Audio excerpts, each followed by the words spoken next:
আলহামদুলিল্লাহ ওয়াসসালাতু ওয়াসসালামু আলা রাসূলিল্লাহ ওয়া আলা আলিহি ওয়া সাহবিহি ওয়া মান ওয়ালা। আলহামদুলিল্লাহ সুবহানাহু ওয়া তাআলার অসংখ্য শুকরিয়া, তিনি আমাদেরকে তৌফিক দিয়েছেন দ্বীন সম্পর্কে জানার জন্য, শেখার জন্য, একত্রিত হওয়ার। আল্লাহ সুবহানাহু ওয়া তাআলা যেন আমাদেরকে এই শিক্ষার মধ্যে বারাকা দেন, তৌফিক দেন, আমিন ইয়া রাব্বাল আলামিন। আমরা ধারাবাহিকভাবে আলোচনা করতেছিলাম আবু বকর রাদিয়াল্লাহু আনহুর জীবনী সম্পর্কে। তো আমরা আজকে আলোচনা করব ইনশাআল্লাহ তিনি আবু বকর রাদিয়াল্লাহু আনহু যখন রিদ্দার যুদ্ধ চলতেছিল, মানে ধর্মত্যাগীদের বিরুদ্ধে এবং বন্ড নবীদের বিরুদ্ধে। তো রিদ্দা আমরা যেমন বলছিলাম যে কয়েকটা ক্যাটাগরি আছে। একটা ক্যাটাগরি হচ্ছে যারা ধর্মত্যাগ করেছে রাসূলের মৃত্যুর পরে, যে আমি এখন আর রাসূলুল্লাহ তো নাই, শক্তি কমে গেছে ইসলামের, আমার আর মুসলমান থাকা লাগবে না। আরেক পক্ষ ছিল যারা জাকাত দিতে অস্বীকার করছে, তো তিনি তাদের বিরুদ্ধে সেম যুদ্ধ ঘোষণা করছেন। কারণ জাকাত দিতে অস্বীকার করা মানে একটি রোকনকে অস্বীকার করা, মানে ইসলামকে অস্বীকার করা। আবার আরেক পক্ষ ছিল যারা নিজেদেরকে নবী দাবি করছে এবং তার অনুসারীরা। এই প্রত্যেকগুলো যুদ্ধকে বলা হয় রিদ্দার যুদ্ধ। রিদ্দা মানে কি? ইসলাম থেকে বের হয়ে যাওয়া, ইসলাম থেকে দূরে সরে যাওয়া। এই প্রত্যেকটা কারণ রিদ্দার অন্তর্ভুক্ত। তিনি হয়তো সবার সাথে যুদ্ধ করতেছিলেন। তিনি এক পর্যন্ত বলছিলাম 11টি ফ্রন্টের সাথে যুদ্ধ শুরু করছেন। 11 জায়গায় 11 জন সেনাপতির আন্ডারে সেনাবাহিনী পাঠিয়েছেন আবু বকর রাদিয়াল্লাহু আনহু। সুবহানাল্লাহ, দিস ইজ অ্যামেজিং। মানে এই যে প্ল্যানগুলো বিভিন্ন গোত্রে, বিভিন্ন এলাকায়, বিভিন্ন শহরে, বিভিন্ন দেশে লোক পাঠিয়েছেন, সেনাবাহিনী পাঠিয়েছেন 11টি গোত্রে বিভক্ত, মানে 11টি সেনাপতির আন্ডারে। এবং আরও কিছু উদ্যোগ নিয়েছিলেন তিনি বিভিন্ন জায়গায়, যে সমস্ত জায়গায় ধরেন এক্সাম্পল ওই এলাকায় যারা ধর্মত্যাগী হয়েছে, ওই এলাকায় যারা মুসলমানদের এখনও মুসলমান আছে, এখনও যারা জাকাত দেয় এবং এখনও যারা ইমান ইসলামের উপর আছে, তাদেরকে চিঠি পাঠিয়েছেন তোমরা যেন এদেরকে বোঝাও, প্রয়োজনে এদের সাথে তোমরা শক্তি প্রয়োগ করো, প্রয়োজনের সাথে তোমরা যুদ্ধ করো।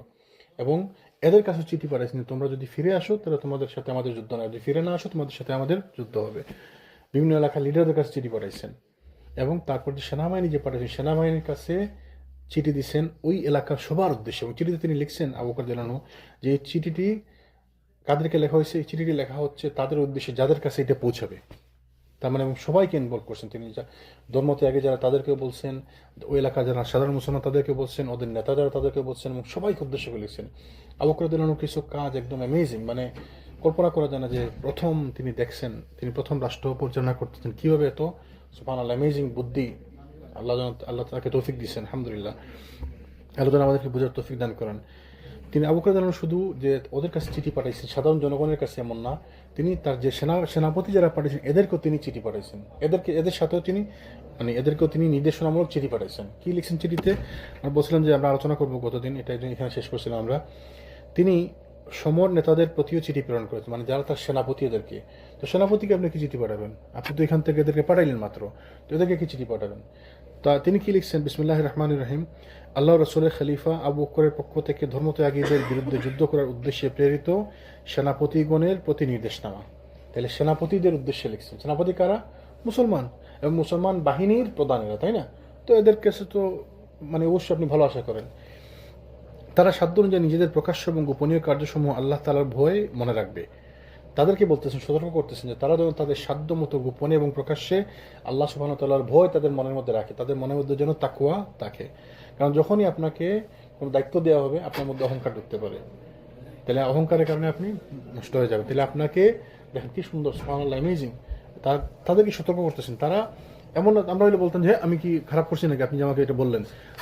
দেন এক্সাম্পল আমাকে যদি বলে, জাযাকাল্লাহু খাইরান, আমাকে যদি বলে যে ভাই আপনি কিন্তু শিরিক করতে পারবেন না, তা আমি তো ফট করে রাখবো, আমি কি শিরিক করছি নাকি, কোন জায়গায় শিরিক করছি? আমাদের অভ্যাস এরকম। কিন্তু তাদেরকে এটা বলছেন যে আপনার যেন মনের মধ্যে আল্লাহর প্রতি ভয় থাকে। তো ভয় থাকবে, ভয় মানে এমন হইতে পারে যে আপনার অহংকারের কারণে আপনি বিচ্যুত হবেন, তো এই জন্য আপনাকে আগে থেকে সতর্ক করে দিতেছেন। অ্যামেজিং। তারপরে কি বলছেন? আল্লাহ তাআলার নির্দেশ অনুযায়ী চলতে পূর্ণরূপে চেষ্টা করবে। যারা আল্লাহ ইসলামের গণ্ডি হতে শয়তানের ফাঁদে পড়েছে তাদের বিরুদ্ধে জিহাদ করবে, এবং প্রথমে তাদের ইসলামের যাবতীয় বিধানের প্রতি পূর্ণ বশ্যতা স্বীকার করার জন্য আহ্বান করবে। যেখানে যেখানে যাবে যারা আল্লাহর বিধানকে অস্বীকার করছে তাদের বিরুদ্ধে যুদ্ধ করবে, কিন্তু তার আগে তাদেরকে দাওয়াত দিতে হবে, তাদের সাথে কথা বলতে হবে। তারা যদি আল্লাহ আহ্বানে সাড়া দেয় তাহলে তাদের বিরুদ্ধে কোনো যুদ্ধ নাই, আর যদি তারা ইসলামের আহ্বানে সাড়া না দেয় তবে তাদের প্রতি বীর বিক্রমী আক্রমণ চালাবে, যে পর্যন্ত না তারা ইসলামের বশ্যতা স্বীকার করে। কারণ ইসলামের একদম বেসিক নিয়ম। রাসূল সাল্লাল্লাহু আলাইহি ওয়াসাল্লাম যখনই কোনো মানে সৈন্যবাহিনী পাঠাইছেন, বা আবু বকর রাদিয়াল্লাহু আনহু বা পরবর্তী ওমর রাদিয়াল্লাহু আনহু বা অন্যান্য খলিফারা যখনই পাঠাইছেন, তারা গিয়ে আগে দাওয়াত দিচ্ছেন। যেমন একবার ওই যে রিবিআই বিন আমর বলছিলাম, মনে আছে একবার ঘটনা বলছিলাম, যে এক সাহাবী, তার পা ছিল খোড়া, তার গোড়ার ছিল পা খোড়া, তলোয়ার একটা ভাঙ্গা। তো ওইটা নিয়ে তিনি গেছেন এক রুস্তমের কাছে, মানে ইনশাআল্লাহ আমি তো আলোচনা করবো যখন আমর রাদিয়াল্লাহু জীবনে আলোচনা করবো।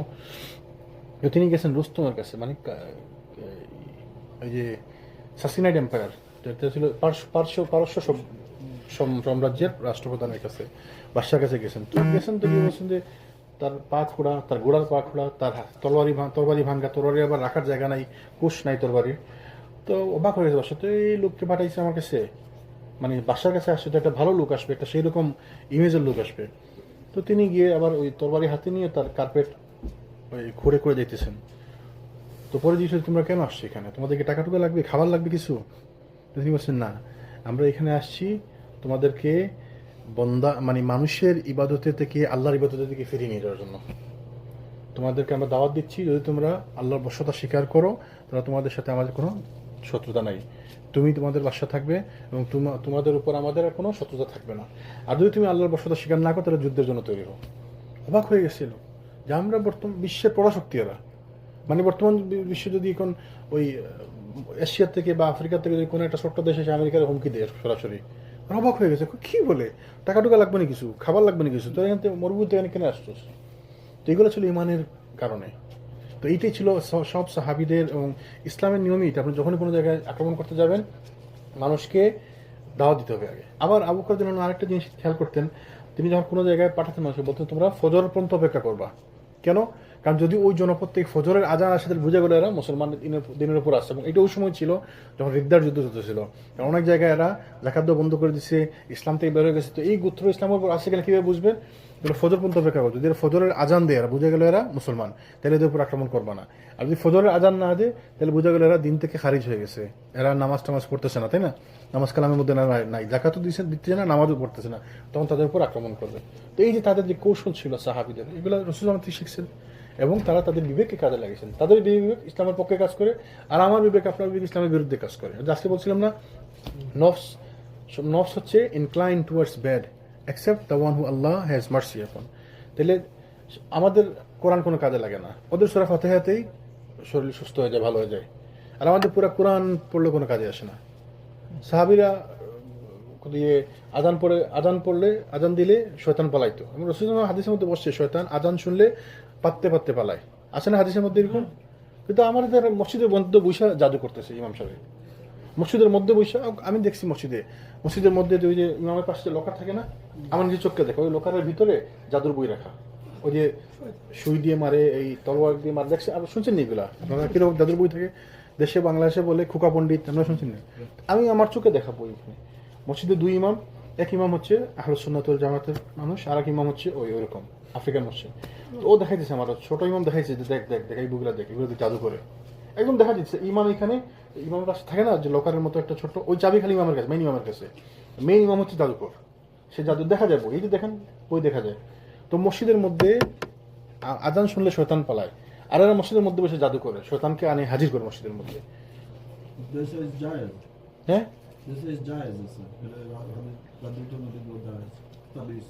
ওদের কাছে তো জায়েজ আছে, ওদের কাছে সবই জায়েজ, ওরা তো দিনের জন্য পয়সার জন্য সবই করবে। তো এই হচ্ছে ঘটনা। তা বলতেছিলাম যে ওদের বিবেক আর আমাদের বিবেকে পার্থক্য আছে, ওদের বুঝ আর আমাদের বুঝে পার্থক্য আছে।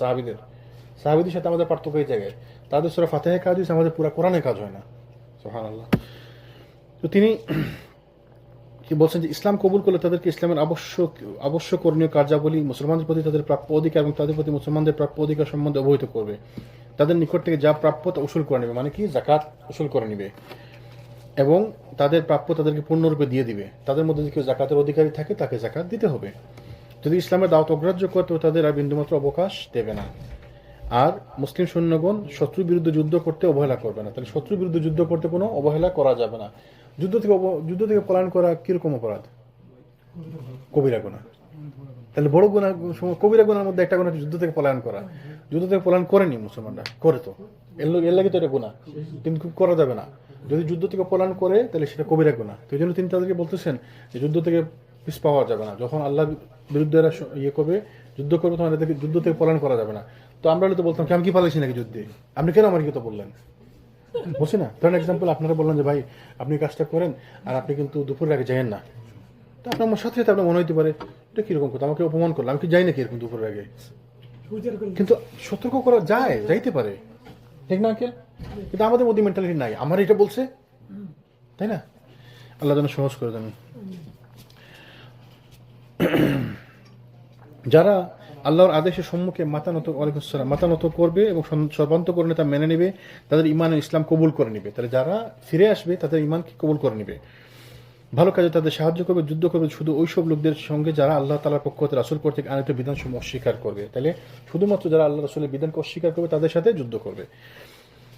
কিন্তু পুনরাহ্বানে ইসলামের ডাকে যারা সাড়া দিবে তাদের বিরুদ্ধে যুদ্ধ করার কোনো পথ থাকবে না। মানে সেনাপতিদেরকে সতর্ক করতেছেন যে তোমরা যুদ্ধে যাচ্ছ, তোমাকে যে আমি পাওয়ার দিয়ে দিলাম তার মানে তুমি যা ইচ্ছা তাই করবা। যারা আল্লাহর কথা শুনবে, আল্লাহর মানে দাওয়াত যারা মেনে নিবে তাদের কথা, তাদেরকে ছেড়ে দিতে হবে। আর যারা আবার দাওয়াত দেওয়ার পরে তাদের মানতেছে না, তাদের সাথে যুদ্ধ করো। যুদ্ধ চলাকালীন অবস্থা যদি কেউ মেনে নেয় তাহলে তার সাথে আবার যুদ্ধ চলবে না। পুনরাহ্বানে মানে যুদ্ধ করতেছে, যুদ্ধ চলাকালীন অবস্থাকে মেনে নিচ্ছে, তাহলে তার সাথে আর যুদ্ধ করা যাবে না। এবং এই ঘটনা, এই সমস্ত ঘটনা আমরা রাসূলুল্লাহ জীবদ্দশা আমরা পাই।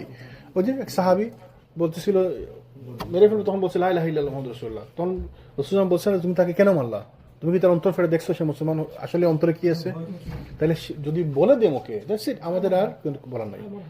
এমন একটা লোক যদি এখানে এসে বলে যে আমি মুসলমান হয়েছি, এবং সে ধরেন আমাদের দেখতে মনে হইতেছে সে নন মুসলিম, খ্রিস্টান, আমরা তো দেখে জাজ করি খ্রিস্টান এইটা সেইটা, কিন্তু সে বলতেছে সে মুসলমান হয়েছে, তাহলে কি আমি নিব না? নিব না?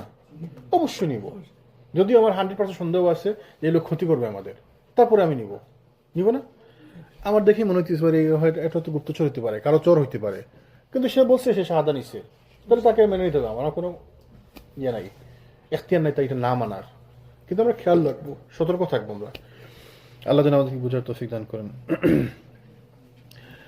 পুনরায় ইসলামের যাবতীয় বিধান মেনে নিয়ে তাদের নিজেদের সব কাজ একমাত্র আল্লাহ তাআলার হাতে সমর্পণ করলে আল্লাহ তাআলাই তাদের জন্য যথেষ্ট হবেন। তাহলে নিজের প্রত্যেক কাজের জন্য আল্লাহ তাআলার উপর ভরসা করতে হবে। যেমন রাসূল দোয়া শিখিয়ে দিয়েছে না, ওই যে হে আল্লাহ আপনি আমার প্রত্যেক কাজের কর্মবিধায়ক হয়ে যান এবং আমাকে আমার উপর, আমার সিদ্ধান্তের উপর এক মুহূর্তের জন্য আমাকে দিবেন না। তরফাত আইন, আমার চোখের এক পলকের জন্য আমাকে আমার সিদ্ধান্ত নেওয়ার জন্য আমার দায়িত্ব দিবেন না। মানে আমার সিদ্ধান্তগুলোর জন্য আল্লাহ আপনার কাছ থেকে আসে। শিখাই দিচ্ছে ওসমান দোয়াই ভাবে, আমরা তো এগুলো পাত্তাও দিই না। আমরা মনে করি আমি যেটা বুঝছি ওইটাই বেস্ট আমার জন্য। আসলে তো আল্লাহ আমার জন্য যেটা চিন্তা করছেন ওইটাই হচ্ছে বেস্ট। তো সেনাপতি থেকে তিনি বলতেছেন যে তোমাদের প্রত্যেক কাজের দায়িত্ব আল্লাহর উপর ছেড়ে দিবে। আল্লাহ আমার জন্য যেটা উত্তম সেটাই করে, সেটাই আল্লাহ তাহলে এই দরে তো কভার করে। জি আল্লাহ যেটা আমরা যদি ভালো মনে করি। পক্ষান্তরে যে ব্যক্তি আল্লাহ তাআলার তরফ হতে আগত দাওয়াত গ্রহণ করবে না, সে যেখানেই যাবে এবং যেখানেই পৌঁছাবে নিহত হবে। ইসলামের বশ্যতা স্বীকার না করে কেউ ইসলামের জন্য দান করলে তার দান গ্রহণ করবে না। কেউ যদি ইসলাম কবুল না করে বলে যে ঠিক আছে আমি ফিরে আসবো না, ইসলাম কবুল করবো না, কিন্তু আমি টাকাটা দিলাম রাখো, নিব? আমরা নিব না। এমনি নন মুসলিমের দান নেওয়া যায় মসজিদ মাদ্রাসার জন্য, কিন্তু ধরেন এক্সাম্পল একটা লোক মুসলমান ছিল, এখন সে মুসলমান নাই, ইসলাম থেকে বের হয়ে গেছে, তাকে আমরা বললাম যে ভাই আপনি ইসলামে ফেরত আসেন, বলে যে আমি এই সমস্ত নামাজ টামাজ পারবো না ভাই, তবে আমি কিছু টাকা দিব প্রত্যেক মাসে, আপনারা নেন, আমি রেগুলার নামাজ দিতে পারি কিন্তু কিছু টাকা দিব, তার টাকা আমরা নেব না, তার দানও নিতে পারবো না। কেন? কারণ তার কাছ থেকে তো বড় জিনিস হচ্ছে ইসলাম, ওইটা তার কাছে নাই। নন মুসলিমের দাওয়াত নিব সেটা ভিন্ন মশলা, নন মুসলিমের কাছ থেকে টাকা নিব, দানসা টাকা নিব, সেটা ভিন্ন ব্যাপার। কিন্তু মুসলমান ছিল, মুরতাদ হয়ে গেছে, ইসলাম থেকে খারিজ হয়ে গেছে এবং সেই ইসলামে না আসার জন্য আমাদেরকে ঘুষ দিচ্ছে, তাকে যেন আমরা ডিস্টার্ব না করি, যেন নামাজের কথা বেশি না বলি। কিন্তু আমরা কি এটা করি? আমরা মানি এগুলা? মানি না তো। টাকা যে দিবে তার টাকা আমরা নেই এবং বলতো তার আমরা ডিফেন্ড করি। অনেকের আছে কাজ, লোক বড় বড় পজিশনে যায়, তাদেরকে আমরা বড় পজিশন দিয়ে দিই, বড় পজিশন মানে তারা সভাপতি বানিয়ে দিই মসজিদের, কিন্তু তারা কিছু বলা যাবে না কারণ সে প্রত্যেক মাসে দান সাদাকা করে, সে সুদের কারবার করে, সুদের বিজনেস করে, সে হারাম ব্যবসা করে, হারামের দিয়ে ইনকাম করে, কিন্তু সে প্রত্যেক মাসে মসজিদ ডোনেট করে, তারা কিচ্ছু বলা যাবে না এবং আমরা বলিও না, মুখ বন্ধ করে দেয় না আমাদের। তো এইটাই বলছে মুখ বন্ধ করা যাবে না, মুখ টাকা কারণে মুখ বন্ধ করে রাখা যাবে না, এটাই শিখাইতেছে। তো ওনারা তো মানছে, কিন্তু আমরা তো পারি না। আমাদের তো দরকার, আমাদের তো মসজিদ চালাইতে হবে, আমাদের বেতন বেতন দিতে হবে, আমাদের তো পয়সা দরকার। তা আমরা যা পাই তা নেই। তার লেগে আমাদের ইসলামের এই অবস্থা। কালকে আমি ভাইয়ের সাথে রাগ করতেছিলাম একটা বিষয়, ওই যে ওই বিল্ডিংটা আমরা পাইলাম, তো আমি বলতেছিলাম যে আমরা কি এটা শো করতে পারবো যদি আমরা বুঝতে পারি যে এরা দাম কমে দিছে আমাদের যেতে। তো বলছে হ্যাঁ পারবো। বাদ দেন, শুটু করে কি করবেন। কেন করবো? হাসতেছে। তো আমরা দেখি যে হাসতেছেন না আপনি, হাসছেন না। এই যে আমি বললাম যে গুরুত্ব দিলেন করবো, না, পাত্তা গুরুত্ব দিলেন না, দিলেন না। এই কারণে আমাদের এই অবস্থা উম্মতের। Yeah. এই কারণে আমাদের উম্মতের অবস্থা। আপনি পার্সোনালি হয়তো গেইন করতেছেন, কিন্তু এজ এ হোল উম্মত হিসেবে আমরা লস করতেছি। এখানে ইসলামের সম্মানের ব্যাপার, ইসলামের সম্মান জড়িত। আপনার সম্মানটা আপনি ঠিকই কেস করতেন, মামলা করতেন। ব্যাপারটা বুঝে গেছে। তো এই জন্য আমাদেরকে কেউ পাত্তাও দেন। ওসমান বলছে না যে গোসা, তোমরা সমুদ্রের ফেনার মতো হয়ে যাবে, তোমরা মানে তোমাদেরকে পাত্তাও দিবে না, ব্যাককেল তোমরা, মানুষের মন থেকে তোমার জন্য ভয় উঠে যাবে। তো উঠে গেছে না, তো আমাদের দোষী, আমার কারণে, আপনার কারণে, আমাদের কারণে।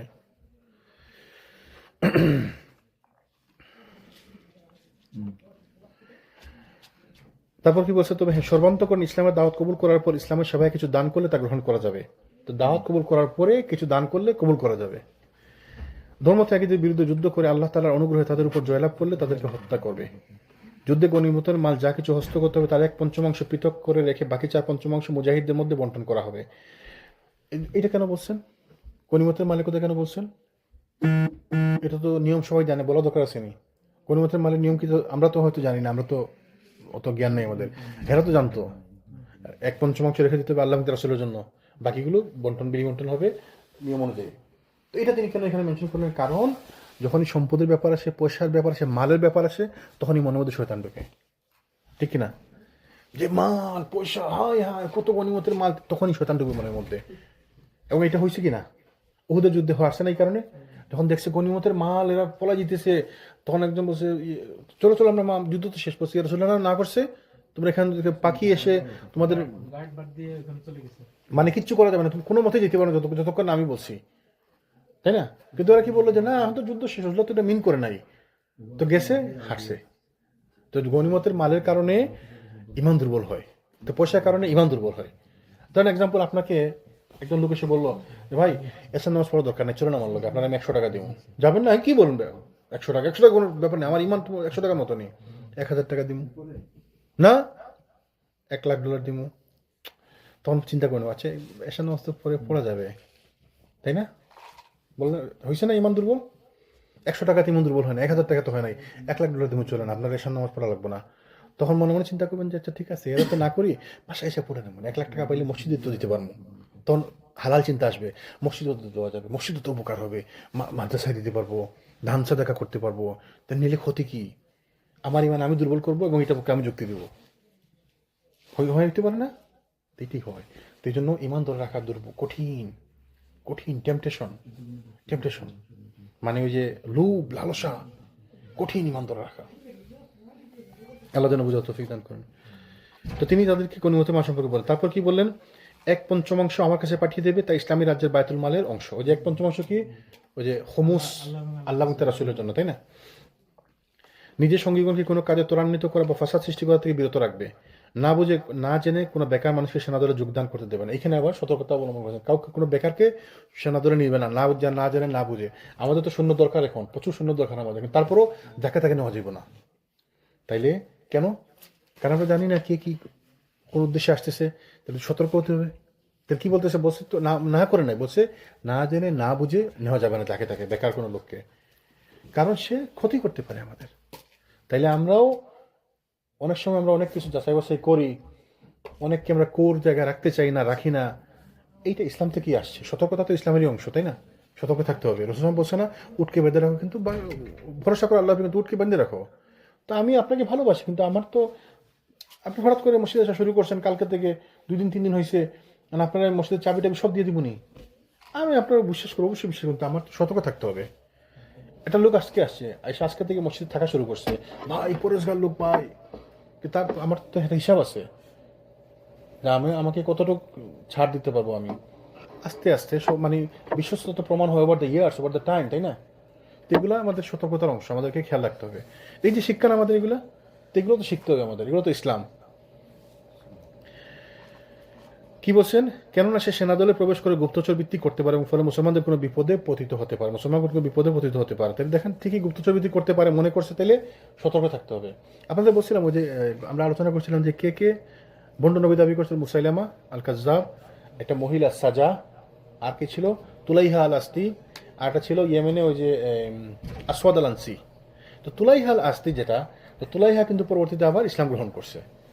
তাকে যখন বোঝানো যে আবু বকর যখন তাকে চিঠি দিচ্ছেন এবং সৈন্যবাহিনী পাঠাচ্ছে, তখন সে যখন খবর পাইছে যে এরা তো আবু বকর তো সৈন্যবাহিনী পাঠিয়েছে, বিশাল সৈন্যবাহিনী, মনে করছিল তো মদিনাতে মুসলমানরা দুর্বল, ওসামার বাহিনী চলে গেছিল যুদ্ধের জন্য, মদিনাতে লোকসংখ্যা কম ছিল, মনে করছে দুর্বল, সে নবুয়ত দাবি করছে তার লোকসংখ্যা নিয়ে। তো আবু বকর যখন কোনো কিছু ভয় পান নাই, কোনো ছাড় দেন নাই, তো বুঝছে তো না মুসলমানরা দুর্বল না। আবার এর মধ্যে ওসামার বাহিনী চলে আসে, আবু বকর শক্তিশালী হয়ে গেছেন, সৈন্যবাহিনী পাঠাচ্ছেন 11টা ফ্রন্টে, 11টা সেনাপতি দিয়ে সৈন্যবাহিনী পাঠাইছেন। তো বুঝছে তো আবু বকর শক্তিশালী, মুসলমানরা দুর্বল না, আবার সে ইসলাম গ্রহণ করছে, ফেরত আসছে। এবং বলা হয়েছে যে তোমাকে মাফ করে দেওয়া হবে, তখন সে আবার ইসলাম ফেরত আসছে। কিন্তু ফেরত আসলেও তাকে কোনো যুদ্ধ অংশ ইনভলভ করা হয় নাই, এবং সে চাইতে চাইছে আবু বকর রাদিয়াল্লাহু সময় যে একসাথে।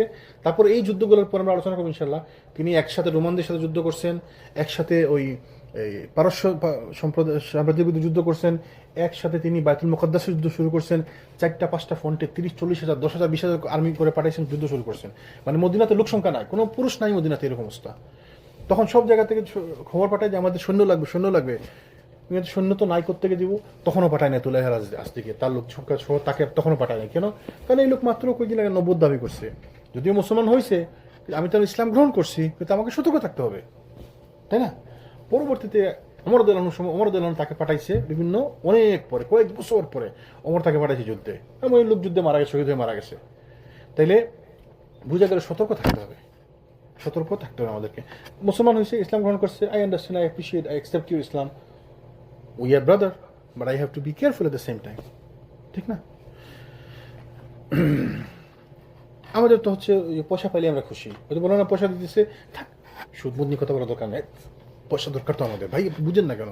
মসজিদ চালাতে কি আপনি বুঝেননি কত খরচ লাগে মসজিদে? আপনারা স্টপ করে দিলাম, আমি সুদের বিরুদ্ধে আমি শিল্ড তৈরি করে দিলাম, বুঝছেন না? ভাই দান সাদাকা করে বাদ দেন, সবার জন্য কথা বলা নিষেধ, তার জন্য কথা বলা চোখে বলা দরকার নেই। কেন? দান সাদাকা করে ভাই। হইতে পারে না, এটা হয়নি আমাদের কেন হয় না, কিন্তু এইটা তো হয় মানে বরঞ্চ সভাপতি বানাই দিয়ে, সেক্রেটারি বানাই দিয়ে। কেন? বিভিন্ন মসজিদ তো বলে যে যারা সভাপতি হতে চান $20,000 দিবেন। এই আমাদের এখানে বলছিলেন মনসুর, মনে আছেন আপনার? যে সভাপতি কি হবে বলছে, যারা $20,000 যে $20,000 দিতে পারবে, হ্যাঁ সভাপতি। টাকা না থাকলে কিছু সভাপতি, আপনি টাকা দিতে পারবেন না। কয়েকদিন আগে একটা মসজিদে ইলেকশন হয়েছে, এই আমাদের আশেপাশে, আমাদের এখানে। ইলেকশন হওয়ার পর একটা নিয়ম করে দিচ্ছে, সভাপতি সেক্রেটারিকে বলছে যদি এত টাকা একটা অ্যামাউন্ট বলছে যে এত টাকার ভিতরে কোনো কাজ থাকে আপনি কিন্তু কাজও বলতে পারেন, আপনি সভাপতি, আপনি করতে হইব, করাইতে হইব কাজ। তারপর একটা এমন বলেছে যদি এর বাইরে গিয়ে এত টাকা বন্ধ থাকে তাহলে সেক্রেটারি দিব, এর পরে যদি কোনো পয়সা লাগে তখন আপনি বোর্ডদেরকে বলবেন, বোর্ড করে দেবেন। তাহলে পয়সার কারণে এরা বানাইছে এবং হেরা পয়সা খরচ করতে বাধ্য করতেছে। তাহলে এই লোক আর হারাম হালাল খুঁজবো নিয়ে, তার তো পয়সা দরকার, সহজ থাকতে হলে পয়সা দরকার তার, ব্যাপারটা বুঝতে পারছেন? তো এই হচ্ছে আমাদের সমাজের অবস্থা। আল্লাহু আকবার। তারপর কি বলছে? মুসলমানদের সাথে সকল বিষয়ে মধ্যম পন্থা অবলম্বন করবে, আর পথে এবং বিশ্রাম কেন্দ্রে সর্বত্র তাদের সঙ্গে নম্র ব্যবহার করবে, একজনকে অন্যজনের উপর শ্রেষ্ঠত্ব বা প্রাধান্য দেবে না। তাহলে মুসলমানদেরকে একজনকে একজনের উপর প্রাধান্য দেওয়া যাবে না। মুসলমানরা সবাই সমান, এক একজনের কাজ ভিন্ন, একজন আলিম সে সব সব জানেনি না, সে দিন সম্পর্কে জানে, দিনের কি সব সেক্টর জানে না। এক লোক প্রশ্ন করছে যে খ্রিস্টান এসে প্রশ্ন আসলে খাইতে গেছে রেস্টুরেন্টে, তো খাইতেছে দিনদার লোক, পরিচয় লোক, ধরেন আপনার মতো দাঁড়িয়েলা লোক, আমার আপনার মতো দাঁড়িয়েলা টুপিওয়ালা লোক, তো এক খ্রিস্টান বসে প্রশ্ন খাইতেছে রেস্টুরেন্টে, খ্রিস্টান এসে প্রশ্ন করছে যে এই তোমরা যে বলো কোরআনের মধ্যে সব আছে না? তুমি যা বলছো আয়াত আছে না কোরআনে যে আল্লাহ বলছে আল্লাহ সবকিছু জানে, ওহু আলা কুল্লি শাইইন কাদির, তিনি সবকিছু জানে, তিনি সবকিছু কর্মপন্থা নির্ধারণ করে। হ্যাঁ আল্লাহ সব জানে। ও তাহলে বলো তো এই যে কোরআনে যে কোন জায়গায় আছে যে টেবিলে বসে খাইতে হবে, চেয়ারে বসে খাইতে হবে, এই গরু মাংস দিয়ে তরকারি বানাতে, তরকারি কোন জায়গায় আছে কোরআনে বলো? দেন উত্তর দেন, কে পারবেননি? আপনারা কি পারবেননি? কোরআনে কোন জায়গায় আছে গরুর গোশত খাওয়া কথা? কোন জায়গায় আছে গরুর গোশত ভুনা করে খাইতে হবে, কালা ভুনা করতে হবে, কোন জায়গায় আছে বলেন? কেউ বলতে পারবেন? আনসার দিবেন কেউ? আটকাইছে না? আপনি যে আজকে চিকেন খাইতেছেন, চিকেন তান্দুরি খাইতেছেন, কোরআনে দেখান আমার কোরআনে কোন জায়গায় আছে? প্রশ্ন করছে। দেন উত্তর পাবেন না, দেন কেউ পারবেন, জানেন উত্তর? আচ্ছা, এই প্রশ্ন করছিল শেখ হুসাইমিনকে একজন, শেখ হুসাইমিনকে প্রশ্ন করছিল। রেস্টুরেন্টে গেছে খাইতে, তো রেস্টুরেন্টে গিয়ে না ওনার কাছে প্রশ্ন আসছিল আর কি, শেখ হুসাইমিনের কাছে। তো বলছে খাইতেছে এক লোক, তো তারপর একজন এসে জিজ্ঞেস করছে, তুমি যে খাইতেছো তুমি তো বলছো কোরআনে সব আছে। হ্যাঁ আছে। তাহলে বলো তো কোরআনে কোন জায়গায় আছে সালাতি ভাবে বানাইতো, রেসিপিটা আমাকে দাও তো, কোরআনে কোন জায়গায় আছে রেসিপি? আমি তো নন মুসলিম, তার কথা তো আপনি উত্তর দিতে হবে, না সে তো আপনার ভাষায় দিচ্ছে। কোরআনে কোন জায়গায় আছে সালাদের রেসিপি আমার দেখাও। আসেনি কোরআনে? হ্যাঁ আছে। লোকটা বুদ্ধিমান, মাশাআল্লাহ, আল্লাহ তারে একমত দিছে। বসে আছে কোরআনে। বলছে কই আছে? বলছে দাঁড়াও, ডাক দিছে এই শেফকে, এই দুই আসো তো, শেফে ডাক দিয়ে আনাইছে। তো বলছে শেফ তুমি বলো তো এটা কীভাবে বানাইছো, রেসিপিটা বলো। তো শেফ গড় করে রেসিপি বলে দিচ্ছে। তো বলো দেখছো নি, এই যে শেফ বলছে এটা কোরআনে আছে। কি পাগল হয়েছে আমার, কোন জায়গায় কোরআন আছে? কোরআনে আল্লাহ বলছে না ফাসআলু আহলা যিকর ইন কুনতুম লা তা'লামুন, তুমি যদি না জানো তাহলে জানা ব্যক্তিকে জিজ্ঞেস করো, বিল বাইয়িনাতি ওয়াজ জুবুর। তা আমি যেটা জানি না আমি জানা ব্যক্তিকে জিজ্ঞেস করছি, তাই কোরআনে নাই রেসিপি নাই, কোরআনে তো আছে। আমি জানি না কিন্তু আমার যে জানে তারই তো জিজ্ঞেস করতে হবে, আমি আল্লাহ তো এটা আমার বলে দিচ্ছে, তাহলে কোরআনে সব আছে, তাই না? তো বুদ্ধি থাকলে বিবেক থাকলে, মানে আল্লাহ যাকে উইজডম দে, আল্লাহ যাকে হিকমত দে, সুবহানাল্লাহ, অ্যামেজিং, আসলে তো কোরআনে আছে। আল্লাহ তো বলে দিছে যে কোনটা সমাধান। বলছে যে জানে না, কিন্তু এই আয়াতকে আমরা কি মনে করি শুধুমাত্র জ্ঞানের কথা, শুধুমাত্র মাসাক করতে পারবো কিনা, তেলাওয়াত কোন সময় করা যাবে, এই ধর্মীয় ব্যাপারে, ধর্মীয় মাসলা মাসাইলের ক্ষেত্রে আমরা মনে করি না যে আপনি যদি না জানেন জানা ব্যক্তিকে জিজ্ঞেস করেন। অথচ দেখেন শেখ হুসাইমিন সাল্লাহ হুসাইমিন রহমুল্লাহ কি বলছে, এটার উত্তর দিছে যে যদি আপনি রান্না বান্নাও না জানেন তাহলে শেফকে জিজ্ঞেস করবেন যে এক্সপার্ট, তাহলে ওই ব্যাপারে সে আলেম, রান্নার আলেম ওই লোক। আপনি যদি দিনের আলেম, ওই লোক হচ্ছে রান্নার আলেম, তাই না? ওর কাছে রান্নার ইলম আছে, ওই ইলম তো আপনার কাছে নাই। তাইলে কোনো আলেম, কোনো ইমাম সব কিছু জান না, বরঞ্চ সে তার সেক্টর সম্পর্কে জানে। যে আকিদার সেক্টরে এক্সপার্ট, সে ফিকের সেক্টরে হয়তো জানে না, বুঝে না। যেমন সে ওই যে বলছিলাম না একবার, ওই যে শেখ হজে গেছিল শেখ আলবানী রহমুল্লাহ, শেখ বিন বাজ এবং শেখ হুসাইমি, তিনজন গেছে একসাথে। তো চিন্তা করেন এই তিনজনে গত বিংশ শতাব্দী যখন জীবিত ছিল, এদের উপরে কোনো আলেম ছিল না, এদের থেকে বড় কোনো আলেম নাই। তো হজে গেছে, যখন তখন নামাজের সময় হয়েছে, আরাফাতে ছিল, নামাজের সময় হয়েছে, ওরে ঠেলে আপনি যান কে কারা রেখে যাবে? শেখ হুসাইন তো ছোট বয়স, এদের থেকে 10-12 বছর ছোট বয়স, ঠিক আছে, ও বাদ গেছে, উনি বাদ গেছে। বাকি দুজন তো সমবয়সী, শেখ বিন বাজ আর শেখ আলবানী। তো ওরে ঠেলে। পরে শেখ বিন বাজ বললো যে আপনি শোনেন, আপনি যান, রাসূল সাল্লাল্লাহু আলাইহি ওয়াসাল্লাম কিভাবে সালাত পড়তো আমাদেরকে ওইটা শিখান, কারণ উনি ছিল হাদিসের পণ্ডিত শেখ আলবানী। তো আলবানী গেছে এবং সুন্নাত মোতাবেক সালাত পড়াইছে, এবং তাকে দেখেন তাদের মধ্যে হাদিসের জ্ঞান বেশি কার? তারপরে যখন তিনজনের সাথে বসছে, তখন শেখ বিন বাজ বলে দিচ্ছে যদি আপনাদের প্রশ্ন থেকে হাদিস সম্পর্কে উত্তর দিব শেখ আলবানী, যদি আপনাদের কাছে প্রশ্ন থাকে কোনো মাসলা মাসাল সম্পর্কে, ফিকহ সম্পর্কে, উত্তর দিব হুসাইমিন, শেখ সালেহ হুসাইমিন। আর যদি আপনাদেরকে অন্য কোনো ব্যাপারে প্রশ্ন থাকে আমি উত্তর দেবো। তাহলে সব বিষয় জানে না, সবাই সব বিষয় জানে না, সবাই সব বিষয়ের পণ্ডিত না, তাই না? আল্লাহ যেন আমাদের তৌফিক দান করেন। তারপরে তিনি কি বলছেন, মুসলমানদের উপদেশ প্রদান করবে যে সর্বদা যেন নিজেদের সঙ্গী এবং আত্মীয় স্বজনদের সঙ্গে কথা এবং কাজে নম্রতার আচরণ বজায় রাখে। তাইলে মুসলমানদের মধ্যে কেউ কারোর থেকে বড় না, সবাইকে সমান গুরুত্ব দিতে হবে, এবং শুধুমাত্র যার যে এক্সপার্টিস আছে তাকে এক্সপার্টিসের জন্য গুরুত্ব দিতে হবে। যে যুদ্ধ সম্পর্কে ভালো জানে তার কাছ থেকে যুদ্ধ সম্পর্কে জ্ঞান নিতে হবে। কোনো বিষয়ে কেউ 1 লাখ এক্সপার্ট না, বাকি আলাদা করে কারো কোনো সম্মান নাই, সবাই সমান। নামাজের সময় কে এখানে বসবে, কেউ এখানে বসবে, কোনো গুরুত্ব আছে না। শুধুমাত্র ইমামের পিছনে থাকবে জানালোক জ্ঞানালোক, হাদিস অনুযায়ী, সুন্নত অনুযায়ী, তাই না? বাকি যে যেখানে জায়গা পাবো ওইখানে বসবে। এমনকি ওর কথা যে পয়সাওয়ালা যারা 1 কোটির উপরে যাদের পয়সা আছে সবাই ফার্স্ট লাইনে থাকবে, দ্বিতীয় লাইনে যারা 50 লাখের বেশি কম যাদের থাকতে পারবে না, তৃতীয় লাইনে যারা 20 লাখের কম যারা থাকতে পারবে না, এরকম কোনো কথা আছে না ইসলামে, নাই। বা প্রথম লাইনে যারা খুব জানাশোনা এরা থাকবো, এরকম কোনো কথা আসেনি, নাই। রসুলাম বরঞ্চ বলছে তোমরা তাড়াতাড়ি করো, কম্পিটিশন করো, যে যা যদি তোরা জানতো কি করো, তাহলে প্রয়োজনে তারা লটারি করতো, তাহলে সবাইকে উৎসাহ দেওয়া হয়েছে, তাই না? তো ইসলামে আলাদা করে কোনো শুধুমাত্র সম্মান আছে যার ইলিমের উপরে।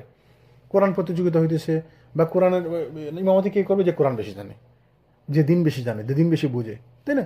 তো এইগুলা ক্ষেত্র বিশেষে প্রয়োজন বেঁধে যুদ্ধে কাকে সেনাপতি বানাবে, যে যুদ্ধ বুঝে, তাই না? আর তর্কে কাকে পাঠাবো, যে তর্ক করতে পারে, তাই না? তো এটা শুধুমাত্র এইগুলো স্পেশালিটি ছাড়া বাকি কারো কাছে কারো এক্সট্রা কোনো গুরুত্ব নাই। সেনাপতিদের উদ্দেশ্য প্রেরিত চিঠিতে আবু বকর রাদিয়াল্লাহু আনহু পরিষ্কারভাবে ধর্ম ত্যাগীদের বিরুদ্ধে যুদ্ধ করার পদ্ধতি এবং নীতিমালা বর্ণনা করেছেন। বলে দিচ্ছেন না এটা করা যাবে, ওইটা করা যাবে না, এটা করা যাবে, ওইটা করা যাবে না, সেনাপতিদেরকে বলে পাঠাইছেন। রাসূল সাল্লাল্লাহু আলাইহি ওয়াসাল্লাম এটা করতেন, যখন সেনাপতিদেরকে পাঠাতেন সেনাবাহিনীদেরকে, তাদের সাথে হেঁটে হেঁটে মদিনার সীমান্ত পর্যন্ত যেতেন। আবু বকর রাদিয়াল্লাহু আনহু সেম কাজ করতেন, তো এইটা হচ্ছে আপনার আমার নিয়ম পদ্ধতি পন্থা। আপনাকে আমি একটা দায়িত্ব দিলাম, তার মানে আপনাকে ছেড়ে দিলাম, আপনি যা ইচ্ছে তাই করেন। আপনার সাথে আমার কথা বলতে হবে, বা আপনি আমাকে দায়িত্ব দিচ্ছেন, তাহলে আমার সাথে আপনাকে কথা বলতে হবে, রেগুলার টাচে থাকতে হবে। আমাদের মধ্যে এগুলো নাই। আমরা শুধু সুন্নতকে সালাতের মধ্যে সীমাবদ্ধ করে ফেলছি। মেহমানকে আগে দেয় না, দিত, এগুলো তো সুন্নত আগে ছিল, এখন আর নাই এগুলা। তা আমরা সুন্নতকে শুধুমাত্র সালাতের মধ্যে সীমাবদ্ধ করে ফেলছি। আমরা যারা বলি সালাফি আহলে হাদিস, আমরা শুধুমাত্র সুন্নতকে বুকে হাত বাঁধা জুড়ে আমিনের মধ্যে সীমাবদ্ধ করে ফেলছি। এই জন্য আমরা বিপদে পড়ছি, মুসিবত। এই যে কিভাবে কথা বলবো, কিভাবে আপনাদেরকে তাকাবো, এগুলো তো ওই যে আজকে বললাম না, যখন আমরা বলি যে আপনি কি খাইতেছেন, খাইতেছেন মানে মনে হয় যেন শুধু ভাত খাওয়া। খাইতেছেন মানে যে আপনার কানে কি ঢুকতেছে, আপনার চোখে কি ঢুকতেছে, চোখ দিয়ে কি দেখতেছেন, কি শুনতেছেন, কি বুঝতেছেন, এগুলো তো খাওয়া, অন্তরের খাওয়া, শরীরের খাওয়া, তাই না? তো ওইগুলো আমরা খাওয়া মনে করি না, ওইগুলো আমরা নেই না। খাওয়া মনে করি শুধু ওই যে খাইতেছেন তাম আর তাম, এগুলা ফুড। আল্লাহ যেন আমাদেরকে বোঝার তৌফিক দান করেন। তো আবু বকর যেন এইভাবে সেনাপতিদের কাছে চিঠি পাঠাইছেন। এখানে অনেক শিক্ষা আছে, আমরা আলোচনা করছি একটু একটু। তারপরে আমরা আলোচনা করবো ইনশাল্লাহ আসওয়াদ আল আনসি এবং তুলাইহা আল আসলির ফিতনার মূলোৎপাটন করে এবং মালিক ইবনে নোয়াইদিয়াকে হত্যা। আমরা আসলে অনেক লম্বা আলোচনা করতে হলে অনেক সময় লাগবে।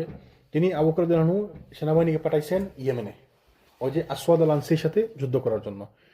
ওইখানে আবার তিনি চিঠি পাঠাইছেন অন্যান্য গোত্র, আশেপাশের গোত্রগুলোকে, তারা যেন আসওয়াদ আল আনসির বিরুদ্ধে যুদ্ধ করে। এবং আসওয়াদ আল আনসি ইয়েমেনে বিশাল একটা, সে লোকটা ছিল দীর্ঘদেহী, লম্বা, উঁচা, এবং তার গোত্র ছিল বড়, এবং সে অনেক সাপোর্ট পাইতেছিল। তো অনেক লোক ইসলাম ত্যাগ করে তার সাথে তার আনুগত্য স্বীকার করেছিল, তাকে নবী বলে মেনে নিয়েছে।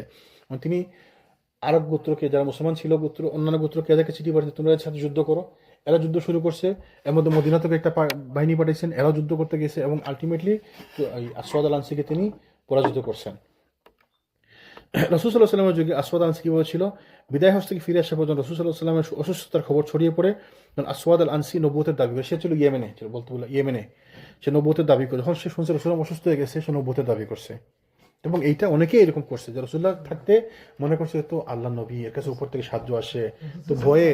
এবং রাসূলুল্লাহ একটা হাদিস আসছে না, রাসূলুল্লাহ বলছে যে আল্লাহ সুবহানাহু ওয়া তাআলা শত্রুদের মনে আমার জন্য 1 মাস দূরত্ব থেকে ভয় ঢুকাই দেন, মানে 1 মাস দূরত্ব থেকেও এরা আমাকে ভয় পায় রাসূলুল্লাহকে। তো রাসূলুল্লাহর ভয়ের কারণে অনেক লোকে ইসলাম গ্রহণ করছিল। আর যখনই শুনছে অসুস্থ হয়ে গেছে, অসুস্থ হওয়া শুনে অনেকে ইসলাম ছেড়ে দেওয়া শুরু করছে, মারা গেছে শুনে আরো অনেকে ইসলাম দেওয়া শুরু করছে, বাদ দেওয়া শুরু করছে। আবার জাকাত দেবো না দেখে, পয়সা খরচও দেখে বাদ দেওয়া শুরু করছে। তার মানে ইসলামকে এরা ভালোবাসেনি, রাসূলুল্লাহর সময়ই ভালোবাসেনি। আপনার আমার সময় সবাই ইসলাম ভালোবাসেনি মনে করেননি না। সবাই মসজিদে আসে, মসজিদ ভালোবেসে আসেনি না। সবাই যে নামাজ পড়ে, নামাজ ভালোবেসে পড়েনি। কেউ দেখানোর জন্য পড়ে। কেউ দেখেন না বাংলাদেশের নির্বাচন সবার মাথায় টুপি, দেখে টুপি ভালোবেসে পড়ছেনি, তো এমনি এমনি পড়ছে, নির্বাচনের কারণে পড়ছে। তো এইটা হয়, সবাই সব কাজ ভালোর জন্য করে না, সবার উদ্দেশ্য। এই জন্য তো বারবার ইসলামের প্রত্যেক ইবাদতের কবুলের শর্ত কি একটা? ইখলাস। ইবাদতকে ভালোবাসতে হবে, আল্লাহর জন্য করতে হবে। তাহলে আল্লাহর জন্য করতে হবে, এটা তাহলে ইবাদত কেন? ইবাদত তো করলেই হইলো, নামাজ তো পড়লেই হইলো না। নামাজ আল্লাহর জন্য পড়তে হবে। নামাজ আমি পড়তেছি এই যে আপনাদের দেখানোর জন্য। আশেপাশে একটা বিজনেস করছি, আমি যদি এখানে রেগুলার আসি, তাহলে আপনারা দেখবেন যে লোকটা নামাজ পড়ে। তো আমার উদ্দেশ্য আল্লাহকে সন্তুষ্টি না, আমার উদ্দেশ্য কাস্টমার কালেকশন করা, ঠিক কিনা? এখানে একটা দোকান খুললাম, গ্রোসারি খুললাম, তো আমি যদি এখানে রেগুলার আসি, আপনারা বুঝবেন তো এটা আমাদের মসজিদের লোক, এরকম গ্রোসারিতে আমরা যাবো। কি জন্য আসছে না মাঝে? Customer collection. এত আল্লাহর জন্য আসে নাই। তাইলে আমরাও তো বলবো না, আমিও তো বলবো না, কারণ অন্তরে ঢুকে দেখা আমার কাজ না। এখানেও সুন্নাত আলোচনা করতে হবে, হাদিস এখানে মনে রাখতে হবে, অন্তরে ঢুকে দেখা আমার কাজ না। তো আমি তাকে বলবো না যে ভাই আপনি মসজিদে আসতেছেন আপনার কাস্টমার কালেকশনের জন্য, বাট আল্লাহ তো দেখতেছেন। তাহলে আপনার এটা কবুল হবে না। কবুল হবে না আমি বলতেছি না আপনারে, আমি আপনারটা মেনে নিলাম, কিন্তু আল্লাহ আপনারটা হয়তো মানবে না। তাহলে ইবাদত সবাই আল্লাহর জন্য করে না। তো আসওয়াদ আল আনসি যখন রাসূলুল্লাহ অসুস্থ হয়েছিল, তখন সে এই ইসলাম থেকে খারিজ হয়ে গেছে, সে ইসলাম বাদ দিয়ে দিছে। সে দাবি করতো তার কাছে দুজন ফেরেশতা ওহী নিয়ে আসে, তাদের একজনের নাম সাহিক, অপরজনের নাম শাকিক। এবং সে মানুষকে উল্টাপাল্টা ভুয়া কবিতা টবিতা বলতো, মতগুলো ওহী। তার কাছে দুজন ফেরেশতা ওহী নিয়ে আসেন। তার জন্য সর্বপ্রথম তারা অনুসরণ করে তার সম্প্রদায়ের যুবকরা। তার গোত্রের নাম ছিল আনাস। তারপর সে মাজহিজ গোত্রের নেতাদের সঙ্গে মৈত্রী তৈরি করে এবং বিভিন্ন গোত্রের লোকেরা তাকে অনুসরণ করা শুরু করে। তারপরে তার একটি বাহিনী গঠন হয়, সে একটি বাহিনী গঠন করে এবং সে সানা আক্রমণ করে, ইয়ামানের সানা এলাকা আক্রমণ করে। তখন তার সাথে অনেক লোক ছিল, তার অনেক লোক তাকে অনুসরণ করতে, এবং তার সঙ্গে লোক সংখ্যা ছিল প্রায় 600 জন ঘোষ অশ্বারোহী বাহিনী নিয়ে সে সানা আক্রমণ করে, এবং সানাবাসীদের সঙ্গে সে যুদ্ধে লিপ্ত হয়, এবং তার মানে ওইখানে সে মুসলমানদের পরাজিত করে এলাকা সে দখল করে।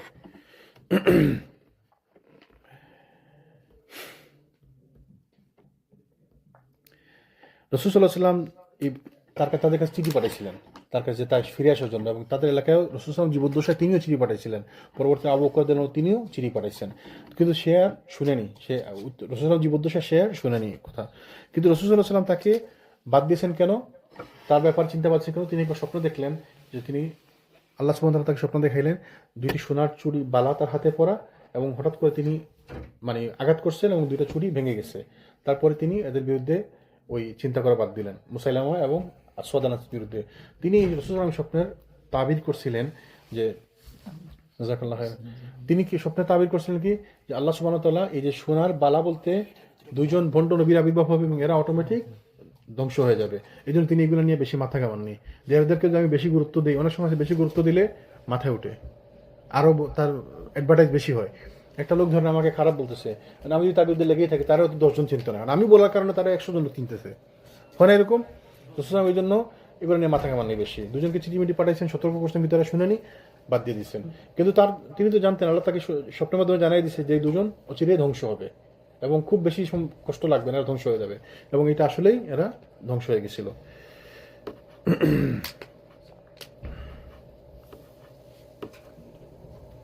এবং এভাবে আবু বকর যখন প্রত্যেক গোত্রে চিঠি পাঠিয়েছেন এর সাথে যুদ্ধ করার জন্য, তো এইভাবে আসওয়াদের বিরুদ্ধে লড়াই করার জন্য ইয়েমেনের সবগুলো ইসলামী শক্তি সমবেত হয়ে যায়। তারা তাকে হত্যা করার ব্যাপারে ঐক্যমতে পৌঁছে, কেননা তারা জানতেন তাকে হত্যা করতে সক্ষম হলে তার অনুসারীদের কোনো অস্তিত্বই থাকবে না, তাকে হত্যা করা গেলে তার অনুসারীদের অস্তিত্ব আর থাকবে না। যুবক সম্প্রদায়, বিশেষ করে ফাইরুজ এবং দাজওয়াই আল ইস্তাখারি, দুজন আল আসওয়াদ আনসারী সেনাবাহিনীর সর্বাধিনায়ক কাইস ইবনে মাকশুফ আল মুরাদির সঙ্গে একমত হলেন, তারা আসওয়াদ আল আনসারী থেকে রেহাইয়ের একটি ব্যবস্থা নিতে হবে। কিছু যুবক তাদের বিরুদ্ধে যুদ্ধ ঘোষণা করে, তাদের মধ্যে উল্লেখযোগ্য নাম ছিল ফাইরুজ, একজন যুবক, যিনি তাকে হত্যা করেন আসওয়াদ আল আনসারীকে পরবর্তীতে। ইনশাআল্লাহ আমরা ডিটেইলসে যাব না, কারণ যখন ফাইরুজ আসওয়াদ আল আনসারীকে হত্যা করতে সমর্থ হলেন তার বাহিনী নিয়ে, তাহলে আবু বকর রাদিয়াল্লাহু আনহু চিঠির মাধ্যমে তাকে মানে গভর্নর হিসাবে নিয়োগ দিলেন, বা সানার শাসক হিসাবে নিয়োগ দিলেন ফাইরুজ দাইলামিকে। তো আবু বকর রাদিয়াল্লাহু আনহু, তাদের মধ্যে আবার সেনাপতি ছিল একজন কাইস নাম, তো সে আবার আপসেট ছিল, তাকে সেনাপতি মানে তাকে শাসক বানানো হলো না, কিন্তু আবু বকর রাদিয়াল্লাহু আনহু যুবক যে ছিল ফাইরুজ, তাকে দায়িত্ব দিলেন। তো পরবর্তীতে আমাদের মধ্যে একটি মনোমালিন্য তৈরি হয়। তো আবু বকর রাদিয়াল্লাহু আনহু তাদের একটি সেনাবাহিনীকে পাঠান ফাইরুজের সমর্থনের জন্য।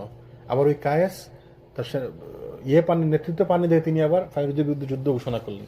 তো এই ইসলামের যুদ্ধগুলো ছিল নেতৃত্বের যুদ্ধ, পাওয়ার যুদ্ধ, যেখানে লোভ লালসা ঢুকে সেখানেই শয়তানি ঢুকে।